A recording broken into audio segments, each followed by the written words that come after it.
Guys आज start करते हैं मतलब basic science zero to hero.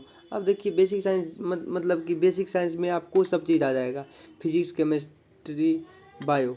अब फिजिक्स केमिस्ट्री बायो आपको जानना जरूरी है, मतलब कि कंपटीशन एग्जाम जरिए मतलब कि 9th 10th 11th 12th में सबको पॉइंट बाय पॉइंट आपको क्लियर करता रहूँगा। आपका मतलब कि जो है मतलब कि मन में थिंकिंग जो है आपको थोड़ा गहराई में सोचना है। चलिए आज स्टार्ट करते हैं, आज इस वीडियो का पूरे लास्ट तक रहिए आप। चलिए स्टार्ट करते हैं बिना देर किए। अब देखिए विज्ञान क्या होता है, सबसे पहले विज्ञान देख लेते हैं। विज्ञान उसे कहते हैं मतलब सावधानी पूर्वक क्रमबद्ध तरीकों से किए गए परीक्षणों और प्रयोगों से मिला प्राप्त ज्ञान को विज्ञान कहते हैं। क्या विज्ञान किसे कहते हैं? सावधानी पूर्वक एवं क्रमबद्ध तरीकों से किए गए परीक्षणों एवं प्रयोगों से मिला प्राप्त ज्ञान को विज्ञान कहते हैं। अब देखिए इस दुनिया में सबसे पहले विज्ञान। अब विज्ञान है क्या? हम किसी चीज़ के नेचर के बारे में जानने का कोशिश किए और उसी नेचर को अगर हम जान गए उसे हम विज्ञान कहते हैं। जब जानने का कोशिश किए तो जानने के क्रम को, लगातार जानने के क्रम को हम विज्ञान कहते हैं। और जब हम जान गए तो उस विज्ञान से हम मतलब जान गए तो वो क्या हो गया, विज्ञान से ज्ञान में बदल गया। जान गए तो विज्ञान से क्या हो गया, ज्ञान में बदल गया। अब विज्ञान से जब ज्ञान में बदल गया तो उसको हम क्या बोलेंगे? अब विज्ञान से ज्ञान में बदल गया तो इससे ये पता चला जैसे कि कोई गाय है, गाय का मतलब गाय क्या करती है, गाय का नेचर क्या है, गाय कितना दूध देती है और गाय मतलब कि कब दूध देती है, मतलब गाय मतलब गोबर देती है और गोबर से खाद बनता है, कैसे खाद बनता है, इसी प्रोसेस को मतलब कि ये जानने का प्रोसेस को हम विज्ञान कहते हैं। और जब जाने की प्रक्रम को हम ज्ञान हो गया, मतलब कि जब हम किसी चीज़ को जान गए तो वो ज्ञान हो गया, विज्ञान से ज्ञान में बदल गया। अब देखिए ज्ञान में बदल गया, अब ज्ञान से आया क्या? Systematic knowledge. अब सिस्टमेटिक नॉलेज क्या होता है? हम किसी चीज़ को हम सिस्टम के अनुसार चलाते हैं। मतलब क्या? मतलब कि किसी चीज़ को हम सिस्टम के अनुसार चलाते हैं। जैसे आप एग्जांपल ले लो, जैसे कि आपके हाथ में समझ लो आपकी कोई गाड़ी आ गया, तो आप ऐसे नहीं है कि गाड़ी आया बस चलाने लगे, उसके लिए आपको क्या ड्राइविंग सीखना पड़ता है, उसके बाद चलाना पड़ता है। उसी प्रकार सिस्टमेटिक नॉलेज का मतलब हो गया मतलब किसी चीज़ को सिस्टम के अनुसार मतलब उसका सब चीज़ करना है, मतलब कि कैसे ये चलता है, कैसे क्या करना पड़ता है। उसी तरह इसमें भी देखिए और सिस्टमेटिक नॉलेज में आया मेथड। अब मेथड में दो पार्ट आया। अब मेथड क्या होता है?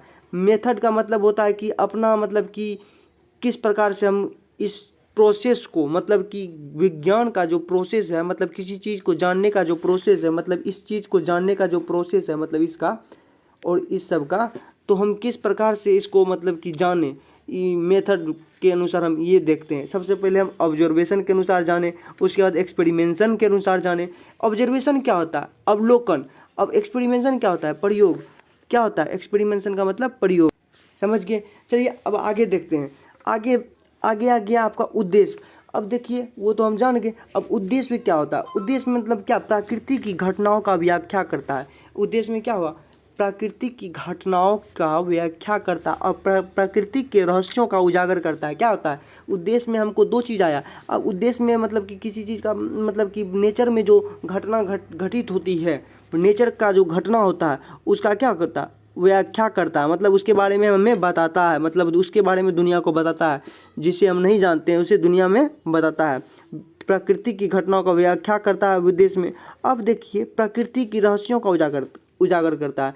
अब प्रकृति के रहस्यों का उजागर कैसे करता है? जैसे नेचर में बहुत सारी घटनाएं, मतलब कि कैसे जाना। सबसे पहले मतलब कि हवा क्यों चलती है, मतलब कि ये कोई नहीं जानता था। एक मतलब कि कोई ऐसा मतलब कि व्यक्ति आया जो मतलब कि रिसर्च किया, उस पर मतलब कि एक्सपेरिमेंशन किया, प्रयोग किया, मतलब कि सब चीज़ मेथड के अनुसार सब प्रयोग करने के पश्चात वो इस निष्कर्ष पे पहुंचा कि वो ये बताया कि हवा क्यों चलता है, उसके बारे में थॉट बताया। मैं ये भी बताऊंगा कि हवा क्यों चलती है। अभी तो मैं बस इस तरह लेके जा रहा हूँ, मतलब कि आपको एग्जांपल देने के थॉट से। चलिए आपको बस इसी तरह पढ़ना आगे। चलिए इस वीडियो का पूरे लास्ट तक बने रहिए आप, मतलब कि जितना बताऊंगा आपको अभी इसी समय याद हो जाएगा। और थोड़ा सा मेहनत करोगे तो आपको याद हो जाएगा। जैसे कि प्रकृति की रहस्यों का उजागर करता है। अब नेचर में जो घटना घटती है, जैसे कि हवा क्यों चलती है, बारिश क्यों होती है, जैसे बारिश क्यों होती है, मतलब कि हमारे मतलब कि आसपास में जब गर्मी का माहौल, जब पृथ्वी का केंद्र गर्म हो जाता है तो उस समय हवा चलने लगता है। हवा चलता है तो मतलब कि जो जब पृथ्वी का केंद्र गर्म होता है तो धूप के कारण से, मतलब कि सूर्य से आने वाली अल्ट्रावायलेट रे के कारण से, और मतलब इंफ्रारेड रे के कारण से, और मतलब क्या होता है, हम हमारे आसपास जो मतलब कि नमी होती है वो मतलब कि पानी से जो नमी मतलब कि निकल के मतलब कि वाष्प बन के वो ऊपर बादलों में चला जाता है, बादल बन जाता है, और बादल वो हवा के माध्यम से जाके हिमालय से टकरा कर वो बारिश मतलब कि होती है। इसी प्रकार से बादल में टकरा के बारिश होती है। इस प्रकार से मैं आपको एग्जांपल दे दिया हूँ, लेकिन इसके लिए भी मैं बहुत जल्द मैं आपको बताऊंगा, पॉइंट बाय पॉइंट। आप इस वीडियो को गौर से देखिए। इससे प्रकृति की रहस्यों का ये उजागर करता है। तो सबसे पहले कोई नहीं जानता था, अब जान गया। अब आया टेक्नोलॉजी, साइंटिफिक नॉलेज। अब हमारे जीवन में टेक्नोलॉजी का क्या असर है। अब देखिए, टेक्नोलॉजी साइंटिफिक नॉलेज का उपयोग मानव जीवन को बेहतर बनाने के लिए किया जाता है। टेक्नोलॉजी साइंटिफिक नॉलेज का उपयोग मानव जीवन को किसके लिए किया जाता है? टेक्नोलॉजी साइंटिफिक नॉलेज का उपयोग मानव जीवन को बेहतर बनाने के लिए किया जाता है। समझ गए? चलिए आगे देखते हैं। इससे आगे हम देखते हैं जैसे कि आ गया आधुनिक जीवन में टेक्नोलॉजी पर आधारित। अब आधुनिक जीवन में टेक्नोलॉजी किस किस पे आधारित है? देखिए, उद्योग में हो गया, कृषि क्षेत्र में हो गया, चिकित्सा क्षेत्र में हो गया। कृषि क्षेत्र में मतलब कि खाद वगैरह सब हो गया, मतलब कि कृषि क्षेत्र में कैसे मतलब कि टेक्नोलॉजी से अब हमको हल जुताई करते थे। बहुत पुराने समय में इंसान अपने हाथों से मतलब कि हल जोतते थे अपने से, और उसके बाद थोड़ा सा मतलब कि इंसान को थोड़ा सा दिमाग और आया तो वो मतलब कि बैल के माध्यम से हल जोतने लगे। उसके बाद थोड़ा सा और दिमाग आया, मतलब कि मॉडर्न समय में, अब अभी के समय में हम चिकित्सा टेक्नोलॉजी के क्षेत्र में हम मतलब मशीन से जोतते हैं, मतलब ट्रैक्टर से जोतते हैं, गाड़ी से जोतते हैं, इसी प्रकार जोतते हैं। अब देखिए, चिकित्सा क्षेत्र में दवाई बनाने का काम आता है, इसमें भी टेक्नोलॉजी का काम होता है। अब टेक्नोलॉजी में ये तो हमें सुविधा देती है, लेकिन असुविधा देती है अभिशाप। इसमें अभिशाप क्या होता है? अगर हम ये सब बनाते हैं, इसका जो डस्ट निकलता है, इसका डस्ट पार्टिकल वो पोल्यूशन में बदलता है। ये हमारे लिए हार्मफुल है। ये हमारे लिए नहीं, ये नेचर के लिए भी हार्मफुल है। ये नेचर के लिए भी, ओजोन के लिए भी हार्मफुल है। चलिए आगे देखते हैं। अब जैसे कि मतलब कि कोई लकड़ी ले लो, सपोज करो आप ठंडी के समय में कोई लकड़ी ले लो। अब लकड़ी क्या होता है, ये लकड़ी को जब हम आग में जलाएंगे, मतलब कि तापने हेतु, मतलब कि जब हम टेम्परेचर सही में लेने के लिए, मतलब कि गर्मी के लिए, तो ये लकड़ी क्या हुआ है? लकड़ी क्या है? मेटल है। अब लकड़ी क्या होगा? जल के राख हो जाएगा। कहने का मतलब लकड़ी मतलब कि ये मतलब कि एक रूप से दूसरा रूप में बदल गया, लेकिन इसका विनाश नहीं हुआ। इससे हमें ये पता चलता है, मतलब जिस प्रकार से लकड़ी को जलाने से लकड़ी का रूप बदल कर राख में बदल गया, उसी प्रकार पदार्थ का ना सृजन किया जा सकता है, मतलब ना ही उसको कोई बना सकता है, ना ही उसको मिटाया जा सकता है। पदार्थ का केवल रूप बदला जा सकता है, जिस प्रकार से मैं आपको बताया। चलिए आगे देखते हैं। जैसे अब मास एंड इनर्शिया। अब देखिए, इनर्शिया क्या है? पदार्थ द्वारा अपनी स्थिति बनाए रखने का गुण को मास एंड इनर्शिया कहते हैं। मतलब कि कोई पदार्थ है, ठीक, उसको अपने स्टेबिलिटी में बनाए रखने का गुण को हम इनर्शिया कहते हैं। इनर्शिया होता क्या है? अब ये देख लीजिए। जैसे कि समझ लीजिए कि सपोज कीजिए कि कोई गाड़ी का पहिया घूर रहा है, उसको वो क्यों घूर रहा है? इनर्शिया के कारण। उसको घूरने की स्थिति को बनाए रखने का गुण को हम इनर्शिया कहते हैं। मतलब कि कोई पदार्थ अगर विराम अवस्था में है, तो विराम अवस्था में रहने का गुण किसके कारण होता है? इनर्शिया के कारण। मतलब कि ये अपना स्टेबिलिटी बनाए रखने का गुण को हम इनर्शिया कहते हैं। वही कोई वस्तु चाल में है, तो चाल किसके कारण है? मतलब कोई वस्तु, मतलब समझ लीजिए गति में है, वो कोई वस्तु गति में है, मतलब कि वो इनर्शिया के कारण है। मतलब कि उस गति को बनाए रखने का गुण को ही किसी चीज़ का स्टेबिलिटी को बनाए रखने का गुण, मतलब कोई चल रहा है तो उसको चलते रहने का गुण को बनाए रखने का गुण को हम इनर्शिया कहते हैं। कोई रुका हुआ है, उसका रुका हुआ के गुण बनाए रखने का गुण को हम इनर्शिया कहते हैं। पदार्थ द्वारा अपनी स्थिति बनाए रखने का गुण को इनर्शिया कहते हैं। इस प्रकार से हो गया। अब देखिए क्लासिफिकेशन ऑफ मैटर यानी पदार्थ का वर्गीकरण। सबसे पहले पदार्थ का वर्गीकरण में आप देख लीजिए, जैसे कि हो गया पदार्थ का वर्गीकरण में तत्व हो गया, यौगिक हो गया, मिश्रण। हमें 3 चीज़ पढ़ना है। मैं आपको केवल तत्व के बारे में भी बता देता हूँ। जैसे तत्व के बारे में, तत्व होता क्या है? पदार्थ का शुद्धतम रूप को तत्व कहा जाता है, एलिमेंट।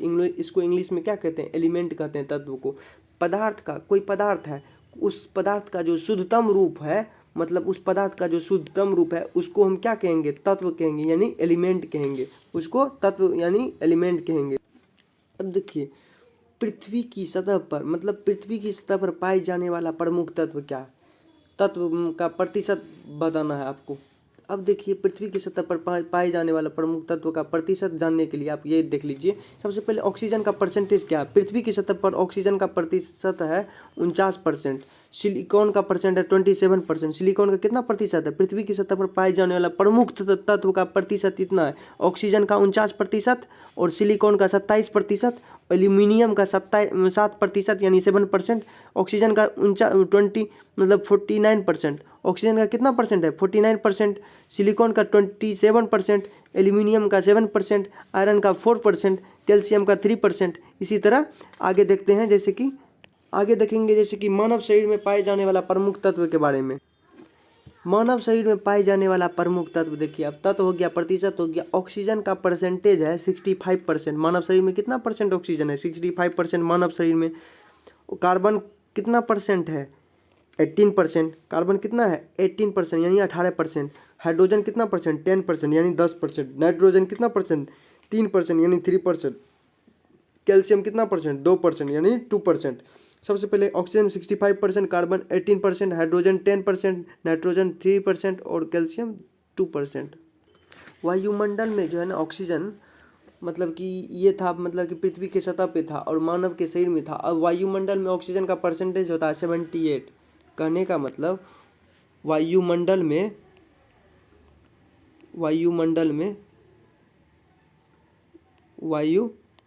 में ऑक्सीजन कितना परसेंट है? ऑक्सीजन हो गया आपका परसेंटेज, मैं बता देता हूँ आपको। ऑक्सीजन का परसेंटेज होता है, जैसे कि ऑक्सीजन का सिंबल होता है ओ, वो हो गया 78%। कितना परसेंट? 78%। नाइट्रोजन हो गया कितना परसेंट? नाइट्रोजन हो गया 21%। नाइट्रोजन 28%। अब CO2 कितना परसेंट है? CO2 है 0.03% है। कितना परसेंट? वायु, आप देखिए मानव शरीर में पाए जाने वाला प्रमुख तत्व oxygen 65%, carbon 18%, hydrogen 10%, nitrogen 3%, calcium 2%। उसी तरह वायुमंडल का अलग होता है, वायुमंडल का परसेंटेज अलग होता है। वायुमंडल में परसेंटेज कितना? ऑक्सीजन हो गया 78%, नाइट्रोजन हो गया 21%, ऑक्सीजन 78%, नाइट्रोजन 21%, CO2 कितना हो गया? 0.03%। आज के वीडियो में बस इतना ही। अगर आपको ये वीडियो अच्छा लगा तो लाइक करें, सब्सक्राइब करें, ताकि अगले वीडियो का नोटिफिकेशन आपके मोबाइल में जल्द से जल्द आए।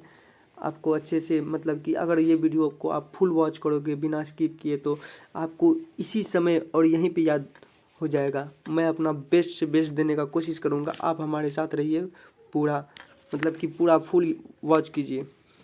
थैंक यू, धन्यवाद। फिर मिलेंगे आपको नेक्स्ट लेक्चर में।